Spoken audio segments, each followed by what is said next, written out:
దోమలు ఉన్నాయి చూడ ఎట్లా లేస్తున్నాయి చూడు దోమలు అన్ని అమ్మ చిన్న చిన్న దోమలు అమ్మ చిన్నగానే ఉంటుంది కరిస్తే మళ్ళీ ఎందుకు మనకు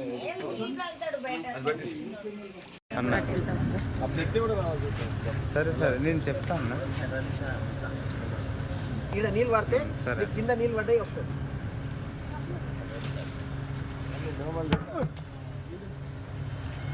దోమలు ఉన్నాయి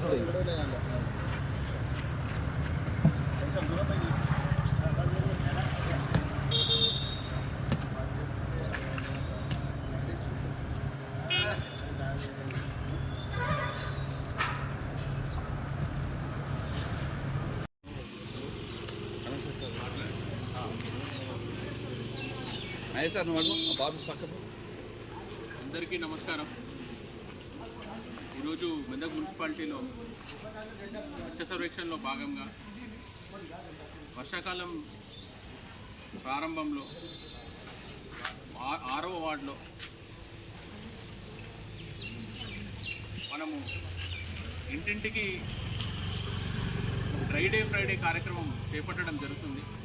ఇందులో భాగంగా ఇంటింటికి వెళ్ళి వాళ్ళ ఇంట్లో ఏమైనా తొట్లు కానీ టైర్లు కానీ ట్యాంకులు కానీ వాడనివి ఏమైనా కొబ్బరి చిప్పలు కానీ ప్లేట్లు కానీ ఎలాంటివైనా ఉండి వాటిలో నీళ్లు నిలువగా ఉండినట్లయితే వాటి అన్నిటినీ తొలగించడం జరుగుతుంది.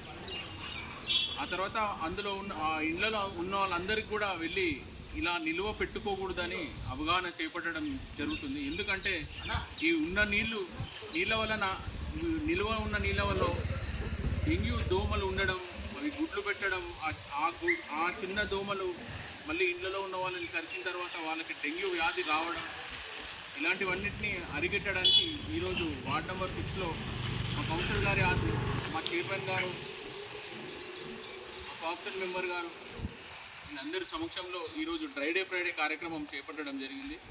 ఇందు మూలంగా అందరికీ కూడా ఈ మన మెదక్ మున్సిపాలిటీలో ఉన్న ప్రజానికం అందరూ కూడా వాళ్ళ ఇళ్లలో తొట్టులు కానీ టైర్లు కానీ కొబ్బరి చిప్పలు కానీ మళ్ళొకసారి వీటన్నింటిలో కూడా నీళ్లు నిల్వ పెట్టుకోకూడదు. ఉంటే పారవేసుకోండి. వాళ్ళ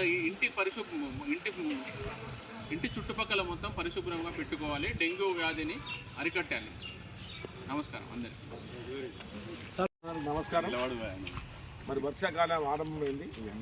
వర్షాకాలంలో సీజన్ వ్యాధులు మరి మనం చూస్తూ ఉంటాం, ప్రబలిపోతూ ఉంటాయి. మరి దాన్ని తట్టుకోవడానికి మనం కొన్ని చర్యలు తీసుకోవాలి.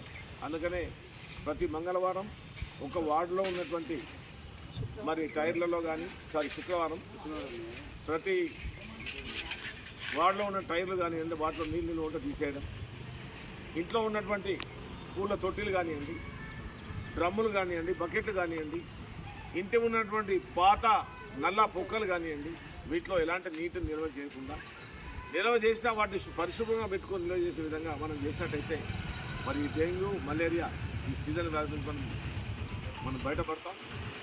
దయచేసి అందరికీ విన్నపిస్తా ఉన్నాను. నేను ముఖ్యంగా ప్రతి ఇంట్లో కూడా ఈ కార్యక్రమం చేపట్టుకోవాలి. మంగళవారం, శుక్రవారం మేము తిరిగినప్పటికీ కూడా ప్రతి ఇంట్లో ప్రతిరోజు ప్రతి ఒక్కరి బాధ్యత. అందుకే మరి ఈ కార్యక్రమాన్ని ఇటు కేంద్రం, రాష్ట్ర ప్రభుత్వాలు కూడా సంయుక్తంగా ఈ కార్యక్రమం నిర్వహిస్తూ ఉన్నాయి. మరీ ముఖ్యంగా మెదక్లో ఉన్నటువంటి పట్టణ ప్రజలందరికీ అప్పీల్ చేస్తూ ఉన్నారు. వర్షాలు సరిగ్గా లేవు, నీటిని పొదుపు చేసేటువంటి బాధ్యత మన మీద ఉంది. ఈరోజు వార్డులలో తిరుగుతూ ఉంటే ప్రతి ఇంట్లో చాలా ఇళ్లలో, ఇక వీరు వారని కాదు, చాలా ఇళ్లలో వారికి అవసరమైన నీరు పట్టుకొని మిగతా నీరంతా వృధా పంపిస్తూ ఉన్నారు. అందరిని అప్పీల్ చేస్తున్నా, దయచేసి నీటిని కాపాడండి.